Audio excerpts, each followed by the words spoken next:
Hi there. Today we're going to be covering some notes on solving multi-step equations and the distributive property. Again, now would be a great time for you to grab some notebook paper or the notebook you've been using to keep notes on. That way you can reference these back at a later date. Feel free to stop the video at any time and try these problems on your own. Alright, first stop, we're going to be doing the distributive property. So anything outside the parenthesis, you're going to be distributing inside to both terms. So the first one, you have that 3 on the outside. You're going to be distributing it to the x and the 4 on the inside by multiplying. So 3 times x is 3x, plus 3 times 4 is 12. If you can combine any terms, now you would do so. This time we can't, so 3x plus 12 is our answer. Number 2, the only thing on the outside of our parenthesis is that negative sign. You can also think of that as a negative 1.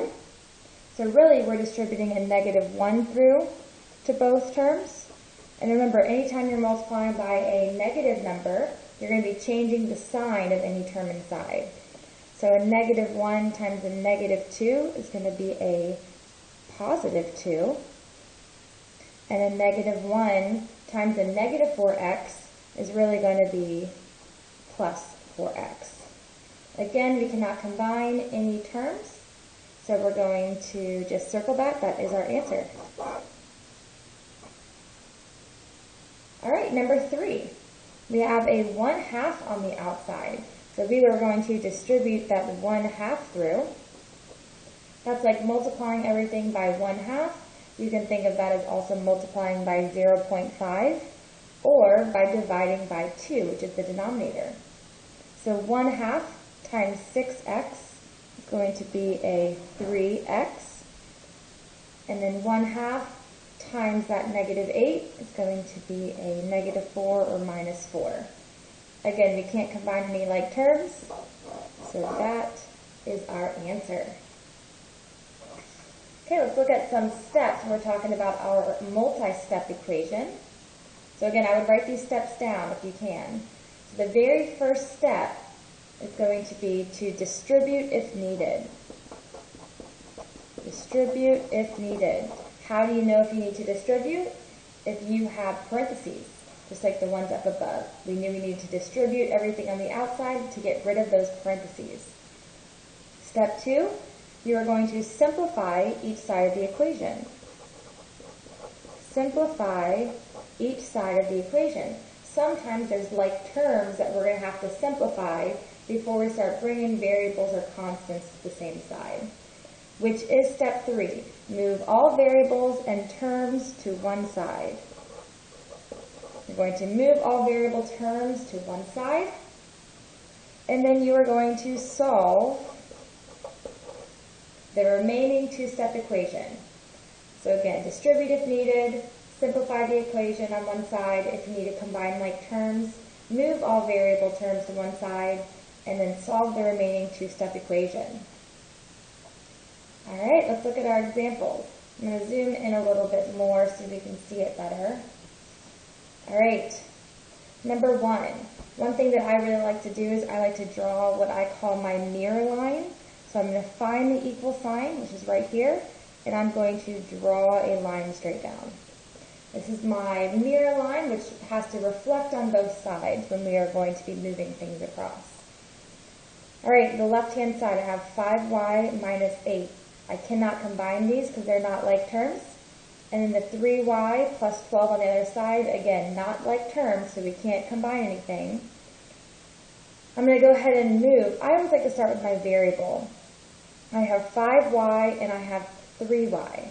I always move the smaller one over so my variable will stay positive. This is 3y, so to bring it to the other side, we have to use the opposite sign, which is we're going to subtract 3y from both sides, so it will be eliminated. What you do on one side of the mirror line, you have to do on the other. So I have a minus 3y over here, and we're going to have a minus 3y on the other side. Draw my equal line. The 3y minus 3y is going to cancel. That's going to go away. 5y minus 3y is 2y.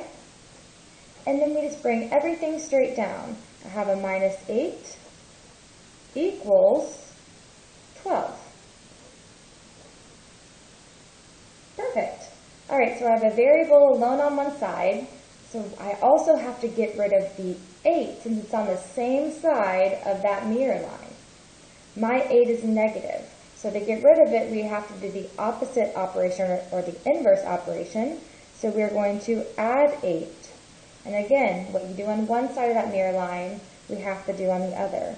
So we're also going to add 8 to the other side. Draw our equal line. Again, those are going to cancel out. I've got a 2y I'm going to bring down is equal to 12 plus 8, which is 20. Okay, I'm trying to solve for my variable. On this side, I have that 2 attached to the y. If it's attached to it or right next to it, that means it's multiplying together. The inverse operation of multiplication is division. So again, I'm dividing 2 on the left-hand side. I also have to divide it on the right. My 2's are going to go away, leaving me with y, and 20 divided by 2 is 10. Y equals 10 is my answer. Looking at number 2. Again, first thing I do is I locate my equal sign and I draw my mirror line straight down. All right, step 1, I can't distribute anything, there's no parentheses. Step 2, there's only a variable and constant on both sides, so I can't combine like terms at all. So now I'm going to be moving my variables over. I've got a negative 6x and a negative 8x. Again, we picked the smaller variable. In this case, negative 8x is the smallest one that we're going to bring to the other side. Doing the inverse operation, I'm going to be adding 8x to both sides. So what you do on one side of the mirror line, you have to do on the other. Also, notice how I am putting that plus 8x under the other term that has the x, because I'm able to combine those since they are like terms. Your 8x are going to cancel out. A negative 6x plus 8x is 2x. And bring everything else down. That plus 14. Put an equal sign on that mirror line. And then bring down that 12. Okay. I have my x on the left-hand side, and so I have to get rid of everything on the same side of this. This 14 is going to be the next easiest one to get rid of. Again, doing the inverse operation, we're going to be subtracting 14 from both sides. Draw my equal sign. My 14s are going to cancel out, giving me a 2x on one side is equal to 12 minus 14 is going to be a negative 2. Now the only thing left next to my variable is that 2. It's being multiplied by the x since they're right next to each other. So the inverse operation, we're going to divide both sides by 2.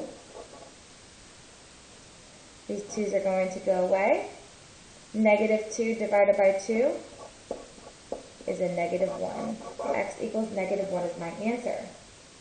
A way that you can double check to make sure you did this correctly. If you substitute negative 1 back in, I'll show you this one example.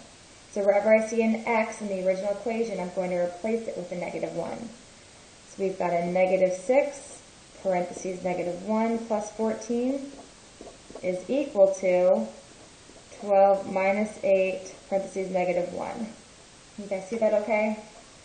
So that negative 6 times negative 1 is going to be a positive 6 plus 14 is equal to 12, and then a negative 8 times a negative 1 is going to be a positive 8. 6 plus 14 is 20, is equal to 12 plus 8, which is 20. So if 20 equals 20, which it does, then I know that negative 1 is my answer.